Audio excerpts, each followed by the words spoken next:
दोस्तों, हरियाणा में एक ऐसा तालाब है जिसमें आज भी 200 साल से एक इच्छाधारी नागिन रह रही है, जिसे देखने के लिए लोगों की भीड़ लगी हुई है। दरअसल दोस्तों, हरियाणा के रोहतक गांव में एक अनोखा तालाब है, जहां के बड़े बुजुर्ग बताते हैं कि इस तालाब में 200 साल से एक इच्छाधारी नागिन का वास है। इतना ही नहीं, इस तालाब के पास जाकर जो भी अपनी इच्छा बोलता है तो नागिन उसकी सभी मनोकामनाएं पूरी कर देती है। क्योंकि गांव के कई लोगों के साथ ये चमत्कार हुआ है। उन्हीं लोगों में से एक रामपाल है। दोस्तों, रामपाल जी तो वैसे कानपुर में सरकारी कर्मचारी हैं, परंतु हरियाणा में उनकी पुश्तैनी जमीन है। उनके माँ बाप भी अभी भी हरियाणा में रहते हैं, इसलिए रामपाल साल में एक बार अपने बच्चों के साथ छुट्टियां बिताने और अपने गांव में जरूर आते हैं। एक बार रामपाल जी जून जुलाई के मौसम में अपने गांव आए हुए थे।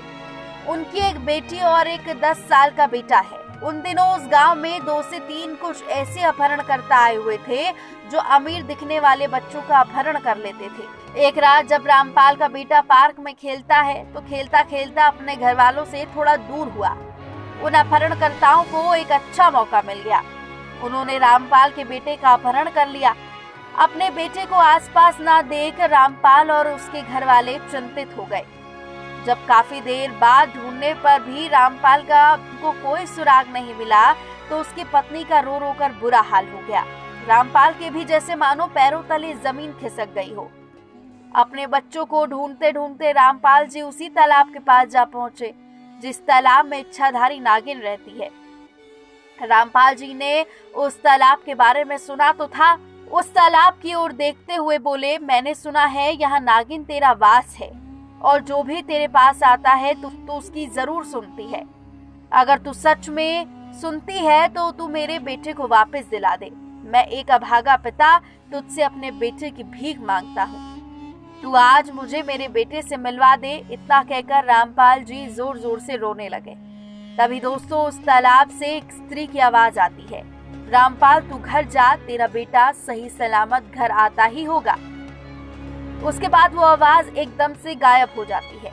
रामपाल आश्चर्य में था कि आखिर ये हुआ क्या, आखिर किसकी थी वो आवाज। परंतु जैसा उस आवाज ने कहा, रामपाल ने ठीक वैसा ही किया। उधर वो अपहरणकर्ता रामपाल के बेटे को जंगल के रास्ते ले जा रहे थे। तभी रास्ते में उन्हें ऐसा महसूस हुआ कि जैसे धरती कपकपा रही हो। तभी सामने उन्होंने जो देखा उसे देख वो दंग रह गए। एक विशाल सांप जिसका आकार सामान्य सांपों से कई गुना अधिक था।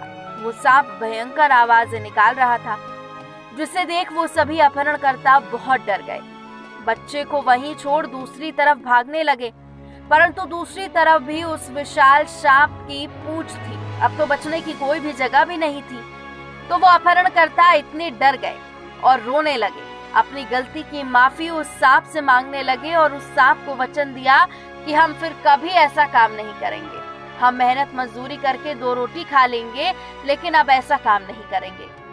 तभी वो सांप वहां से गायब हो जाता है। मौका देख सभी अपहरणकर्ता वहां से भाग निकलते हैं।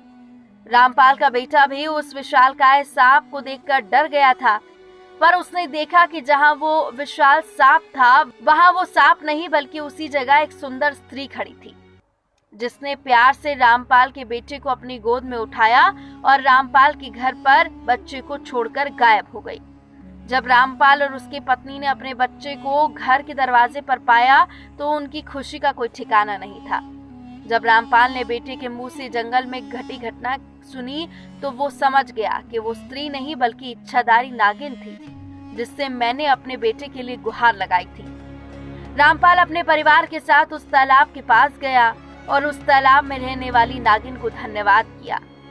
दोस्तों, कहते हैं कि आज भी उस तालाब में वो नागिन रहती है और जो भी अपनी इच्छा उसे बताता है वो नागिन उसे पूरी करती है। दोस्तों, अभी के लिए बस इतना ही। देखते रहिए धर्म स्टोरीज, जहां आपको सुनने को मिलेंगी धर्म कर्म से जुड़ी अनसुनी और सच्ची कहानियां, क्योंकि धर्म ही सबसे बड़ा कर्म है।